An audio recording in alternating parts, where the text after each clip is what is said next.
Hello everybody and welcome to the next section of our Rust recipes series. During this section, we are going to be looking at different builder type patterns, starting with, I think, the simplest. And in order to do that, we're going to start by looking at SVGs. Now, SVG is an image format that is a lot like HTML, and it has a structure that is relatively complex.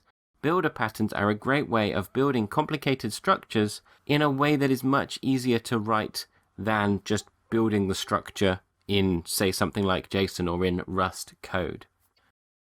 So I've created a new file, and in here we're going to put a new pub struct, and this will be an SVG tag. Now, an SVG tag has children, and it has a kind, and it has some properties. So we'll start by adding a kind, and in this case we'll make that a static string. That's a string that's not going to change. There are reasons you might want to choose something else, but the thing with the kind is there are only a fixed number of kinds of element in SVG anyway, so they can easily be included as static strings inside a program. So that's why that makes sense as a decision here. Properties are going to need to be a vec of property, and what is a property? Well, we'd probably better define that because there are several kinds of properties that can exist within an SVG. There are the simple properties, x equals 5, y equals 11, or whatever. So they are a simple key value pair. There are CSS styles. The style properties are a lot like a key value pair, but they appear inside the string, inside the CSS property. So we'll include them as a separate kind of property here. And there are also transforms, which, again, it's a string property which has multiple transforms, but it's in quotes inside the SVG on the transform property. So these are the three different kinds of properties. So already we've got something that is relatively complex to build, and there are plenty more things to add to this later. And of course we have children, and the children of an SVG tag can be any kind of SVG tag. And so we will have a vec of SVG tag. Now, it's worth noting, if it can only have one child, then you can't actually make that child of the same type, because then you'd have an infinitely sized object. So you'd have to make it a pointer, or a box is normally what we'd use.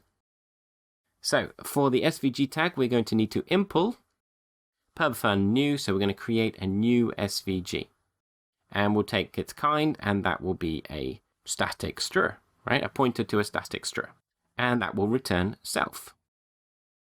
So here we're going to return an SVG tag, and we'll just set its properties to the basic default properties. Again, because properties, I mean, an empty vec makes sense. Oh, I should, that shouldn't be a string there.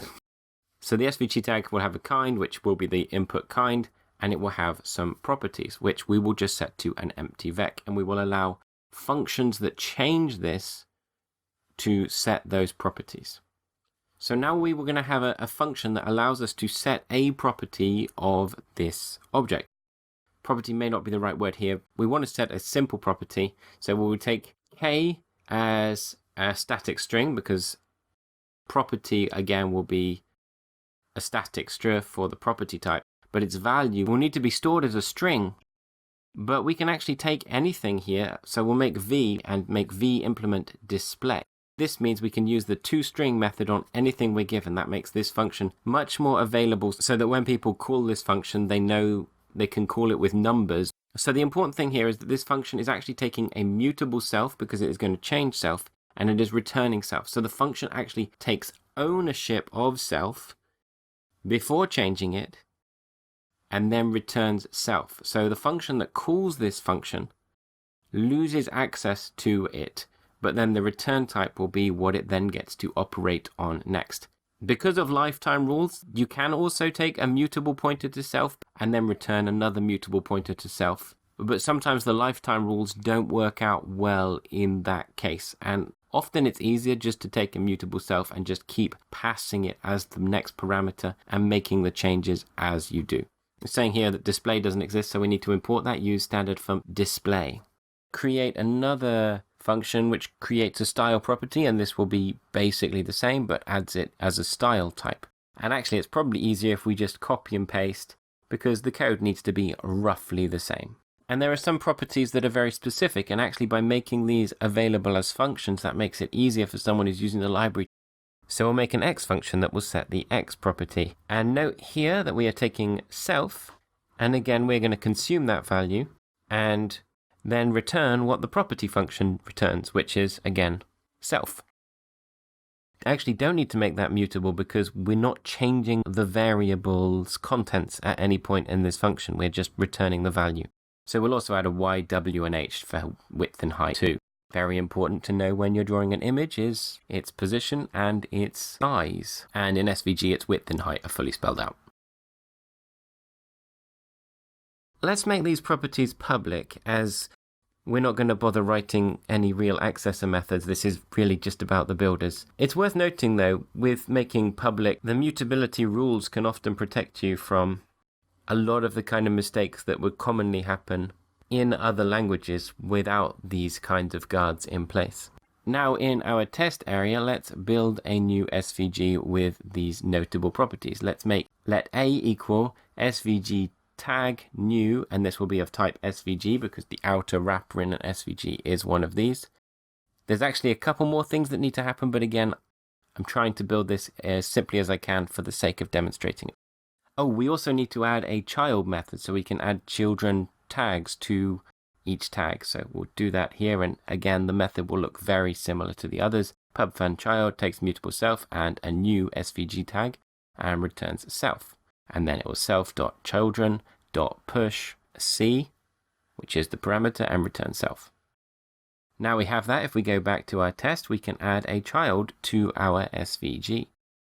The SVG that is large has a rectangle child, and the type of that in SVG is rect. Don't worry too much about the definition of SVG. That is something to research, and I am not going to be covering in detail in this course. However, it will have an x and a y of 5 and a width of 50 and a height of 20. So now we've created an SVG tag with one child, and that's pretty nice to write, but I'm now going to show you what that would look to write if we didn't use the builder properties. Obviously we need to use super everything, so super being the parent module, so test is part of lib.rs, so super means the lib.rs that test is part of, and star means import absolutely everything. So here we go. I'm going to quickly build what this would look like if you wanted to write it without using a builder-like pattern like this one. And now that we have that built, we'd better assert that these two are in fact the same object. Oh, we also need to derive debug so that the display works and partial equality for our struct in order for the comparison to work. So partial equality means that they can be compared, and debug means that it can be displayed if that fails.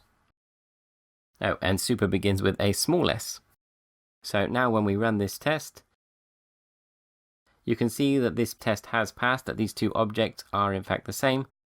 And of course, if we change one of these properties just a little bit, now the test fails. So the test is definitely being called. These two objects are the same, but hopefully you will agree that one is significantly easier to write than the other, and easier to read in the code as well. A form of builder pattern, but there is another one that I'm going to show you in the next video.